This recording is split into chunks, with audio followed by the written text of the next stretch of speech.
Assalamualaikum semuanya. Kembali lagi di video pembelajaran kali ini kita akan membahas tentang queue atau antrian pada struktur data. Pada video kali ini kita akan membahas teori dari antrian itu sendiri.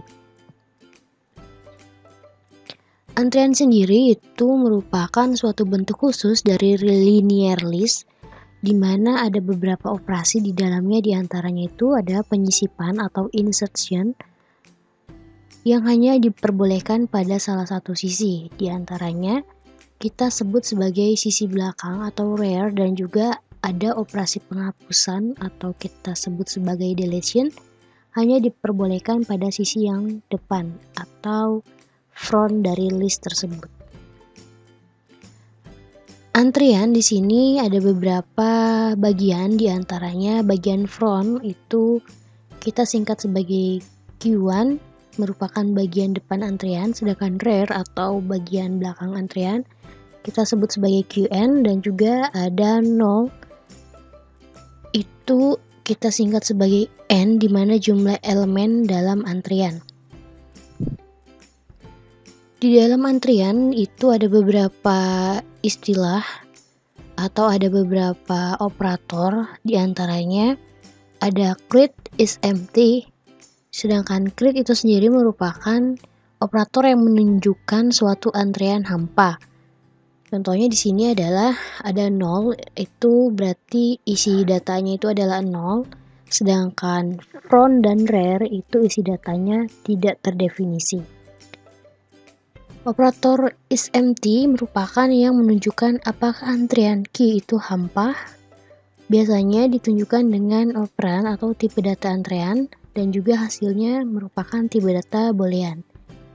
Selanjutnya ada operator insert, di mana operator untuk menginsert elemen E ke dalam antrian tersebut. E itu sendiri nanti akan ditempatkan di dalam belakang antrian. Kenapa? Karena proses insert itu berarti dia akan masuk ke dalam proses paling yang belakang. Sedangkan remove atau penghapusan, operator yang akan menghapus elemen bagian depan antrian tersebut. Jadi bedanya insert dan juga remove itu, kalau misalnya insert otomatis data tersebut akan masuk ke dalam bagian belakang, sedangkan remove data yang di depan akan terhapus. Jadi kenapa kita sebut sebagai antrian? Hasilnya ketika kita meremove data tersebut, maka antriannya akan lebih pendek.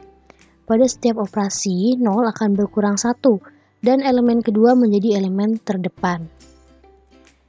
Jika 0 atau kondisinya 0, maka Q-nya itu hampa. Dan jika kita hapus kondisinya, maka kondisinya itu akan error atau underflow condition. Jika seandainya kita meremove create antrian, maka kondisinya juga akan error atau underflow condition. Di sini kita punya beberapa contoh penyajian di dalam antrian, yaitu ada one way list atau linear linked list, dan juga ada array. Yang akan kita bahas terlebih dahulu itu adalah antrian array. Kalau tidak disebutkan lain, maka disajikan sebagai antrian array yang dilengkapi dua variabel penunjuk, yaitu adanya front dan juga rear, atau adanya elemen depan dan juga elemen belakang. Contoh di sini saya akan tunjukkan beberapa antrian array. Di sini kita lihat antrian array memiliki 5 lokasi memori. Di sini kondisi pertama kita memiliki 5 lokasi memori, di mana F-nya itu adalah 0 dan rear-nya itu adalah 0. Yang berarti kita akan menyiapkan 5 lokasi memori, yaitu 1, 2, 3, 4, 5, dan tidak ada data di dalamnya. Karena di sini kondisinya F-nya 0 dan R-nya 0. Contoh kondisi kedua, di mana kita punya variabel A, B, dan juga C. Dengan kondisi F-nya itu 1, R-nya 3. Berarti kita akan memasukkan data A, B, C dimulai dari yang ke-1 sampai dengan yang ke-3. Lalu data yang keempat ini hasilnya akan 0 atau tidak ada data, atau kita sebut sebagai 0.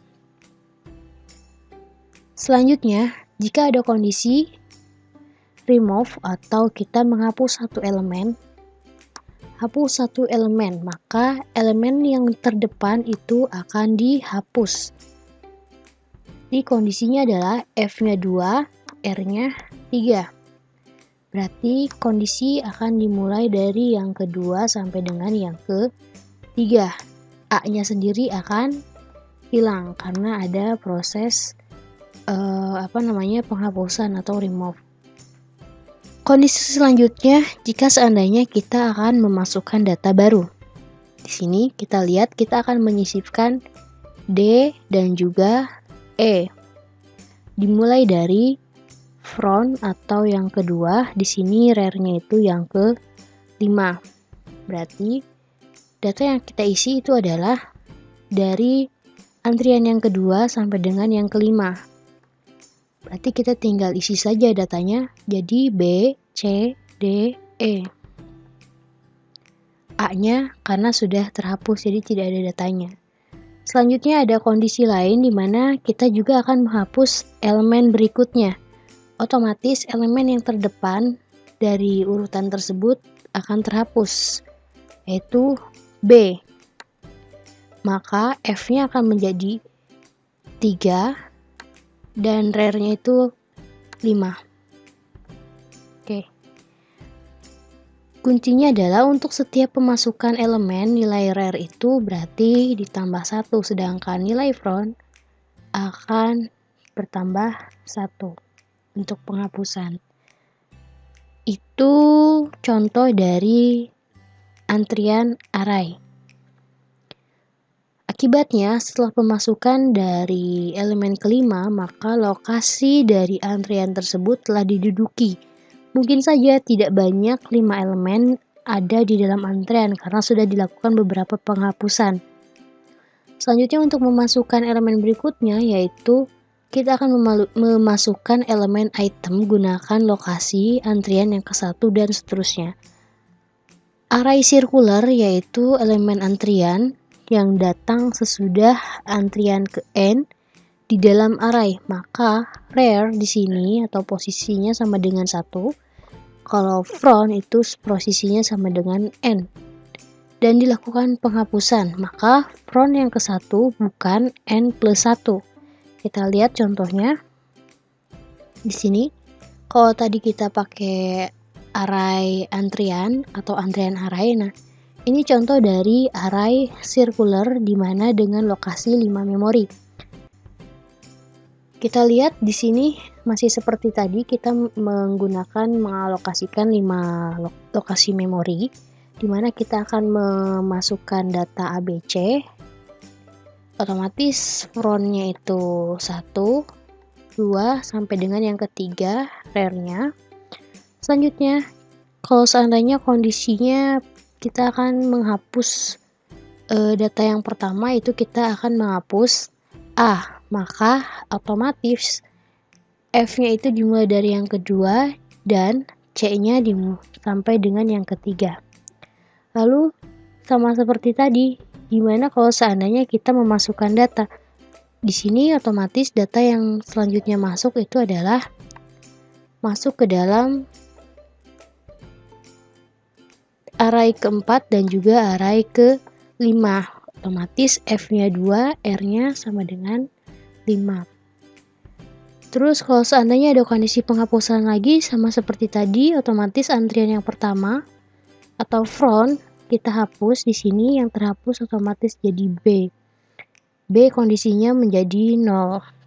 Lalu gimana kondisinya kalau seandainya di sini kita lihat posisi memori yang dari yang ke-1 sampai dengan yang ke-5 itu sudah penuh. Gimana caranya kalau seandainya kita akan menyisipkan variabel lain ke dalam lokasi memori tersebut.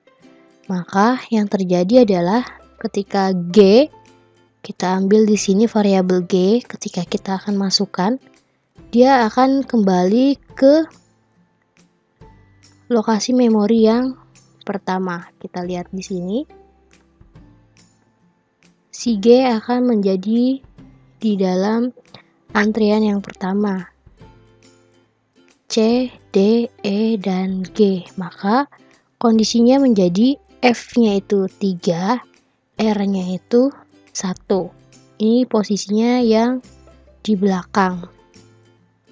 Kalau seandainya ada penghapusan, otomatis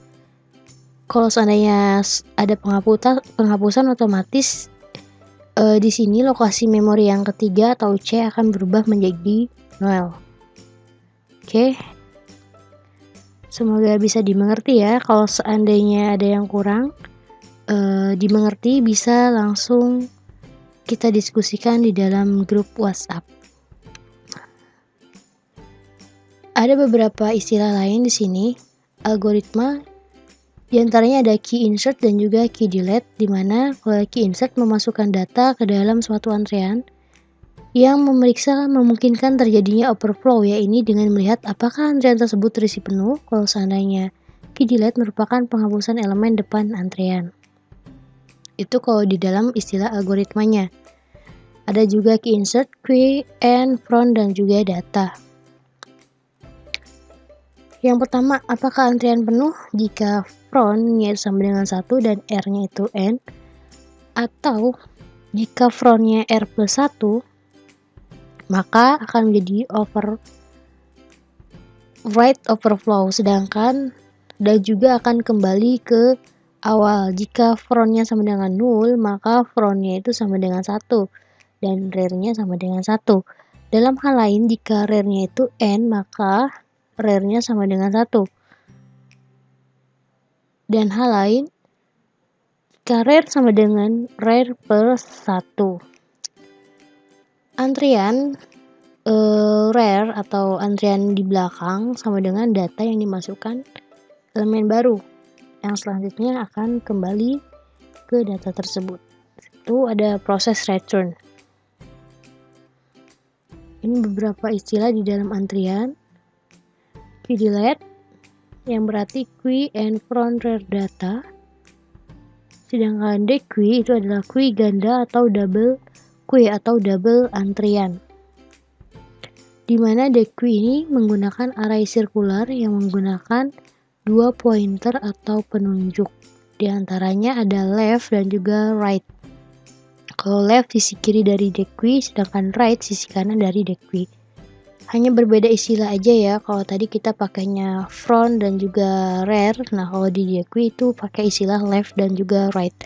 Asumsinya elemen dequeue berurut dari kiri ke kanan.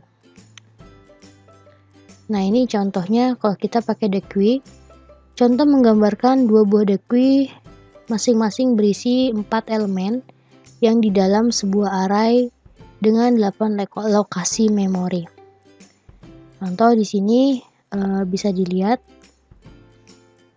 kita mempunyai 8 lokasi memori dengan data yaitu masing-masing berisi 4. Nah, berarti kita ambil datanya itu dari isi datanya itu dari left ya.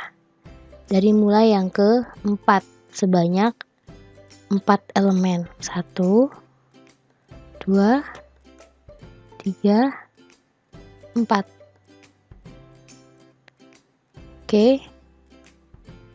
Selanjutnya, kita baru bisa menentukan right. Right-nya itu adalah 7, atau kalau misalnya di queue itu adalah rare-nya itu yang ke-7. Sedangkan kalau seandainya ada perintah left-nya itu 7. Di sini dimulai left dari yang ke-7 diisi dengan 4 elemen. Berarti kita isi W, X, selanjutnya elemen yang lainnya akan maju ke antrian terdepan di sini, yaitu Y dan juga Z.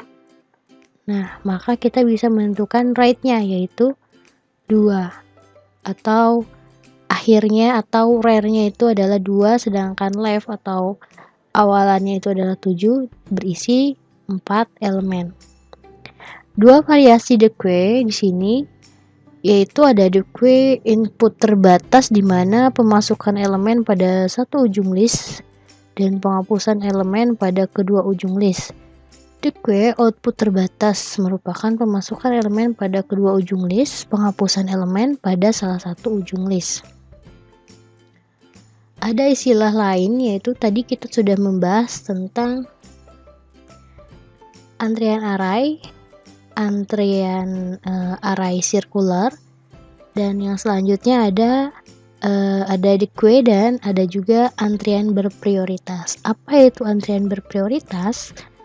Antrian berprioritas di sini himpunan elemen yang setiap elemennya telah diberikan sebuah prioritas. Urutannya proses penghapusan elemen adalah berdasarkan aturan berikut. Jadi tidak sembarangan, tidak seperti di antrian array yang kita akan mengambil data tersebut dari depan untuk proses penghapusan. Nah, kalau di berprioritas kita akan memprioritaskan elemen yang lebih tinggi, akan diproses terlebih dahulu, bandingkan dengan elemen yang prioritasnya lebih rendah. Selanjutnya, aturan yang kedua yaitu dua elemen yang berprioritas sama akan diproses sesuai dengan urutannya sewaktu dimasukkan ke dalam antrian berprioritas.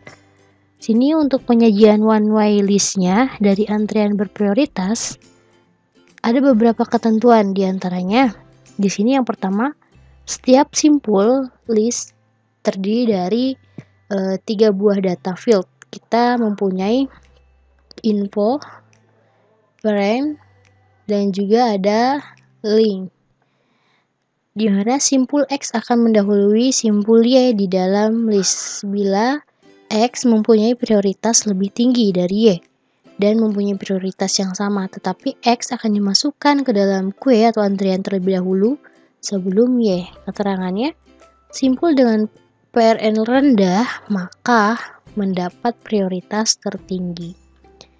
Langsung saja di sini kita punya contoh dari antrian berprioritas.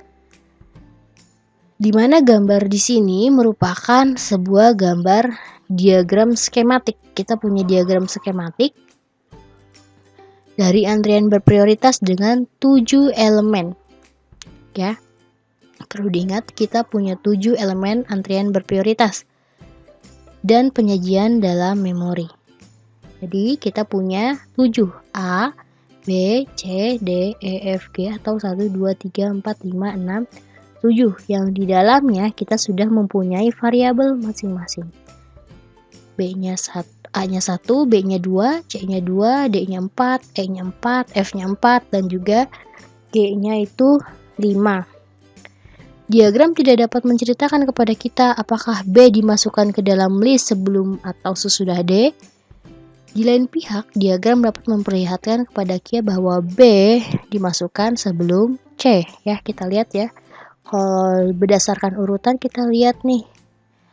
A itu yang pertama, B itu yang kedua, C itu yang ketiga, dan seterusnya. Tapi kita tidak bisa tahu A itu akan menjadi urutan yang keberapa nanti di dalam memorinya.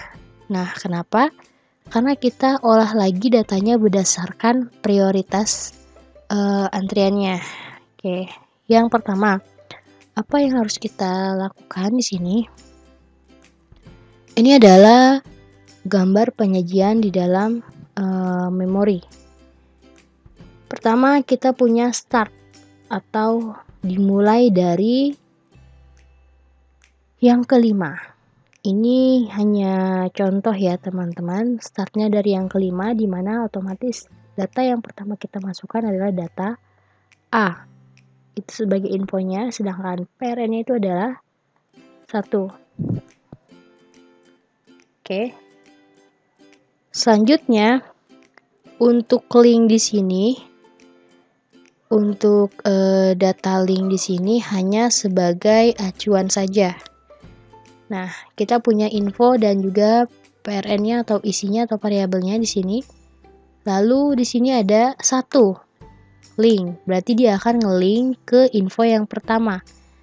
Nah, ke sini ya. Otomatis infonya di sini kita isi sebagai B. PR-nya 2 atau variabelnya 2. Lalu kita linkkan lagi ke memori yang ke 6. Otomatis dia akan terisi menjadi C. Dengan PR-nya 2, selanjutnya 3 dan seterusnya. Jadi dia akan berakhir di G. Di sini kita lihat G linknya itu 0, berarti dia tidak akan membuat data baru lagi atau menyimpan data baru lagi. Kurang lebih seperti itu ya teman-teman. Kalau misalnya ada yang mau ditanyakan, bisa di grup WhatsApp, oke? Nah, sifat utama dari penyajian one way list di sini, antrian berprioritas bahwa elemen dalam antrian seharusnya diproses pertama kali selalu muncul pada bagian permulaan one way list. Oleh karena itu, sangat sederhana untuk algoritmanya sebagai berikut. Nah, ini bisa dilihat ya algoritma 1 dan algoritma 2-nya jika akan menyajikan one way list. Contohnya, contoh lain di sini ya seperti tadi kita lihat ada yang berbeda. Kalau tadi kita cukup misalnya menuliskan 7 elemen array, yaitu A, B, C, D, E, F, G. Gimana kalau seandainya kita akan menyisipkan elemen baru, yaitu kita akan sisipkan X sesudah C dan juga sebelum D. Nah, otomatis tidak hanya di dalam diagram skematik yang berubah, otomatis di dalam memorinya pun akan ikut berubah, di mana kita otomatis akan menyisipkan X di dalam memorinya. Bisa dilihat baik-baik ya teman-teman. Kita lihat masih dimulai dari yang tadi, datanya seolah-olah ngelink seperti ini. Ada pertama dari A-nya dulu, PRN 1 akan ngelink ke yang 1, terus selanjutnya ada B akan ngelink ke yang 6, ada C akan ngelink yang kedua. Nah, di sini yang kedua kita tulis sebagai X sebagai penyisipannya. Selanjutnya, kalau seandainya kita akan merubah array dari antrian berprioritas di sini menjadi sebuah matriks. Berarti kita tinggal tulis aja nih. Kalau seandainya setiap antrian akan muncul dalam array sirkulernya sendiri dan harus mempunyai sepasang front dan juga rear. Kita punya frontnya 2, 1, 0, 5, dan 4, dan rearnya itu 2. Otomatis ya tinggal buat aja nih.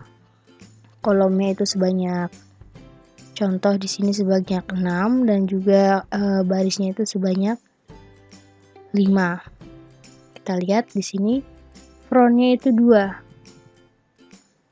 Baris pertama dimulai dari yang kedua. Rearnya juga 2. Berarti cukup di sini. Karena rearnya 2 atau otomatis artinya awalan dan akhirannya itu dimulai dari yang kedua. Sedangkan pernyataan selanjutnya yaitu frontnya 1, rearnya itu 3. Itu berarti kita lanjutkan di sini. Kita akan mulai dari elemen yang pertama, matriks yang pertama kita isi data sebagai B. Matriks yang kedua di sini C dan juga di sini X ya. Karena A, B, C, X kita lihat di sini X sebagai variabel tambahan. Nah, otomatis karena frontnya itu 1 dan rearnya 3, kita isi B, C, X.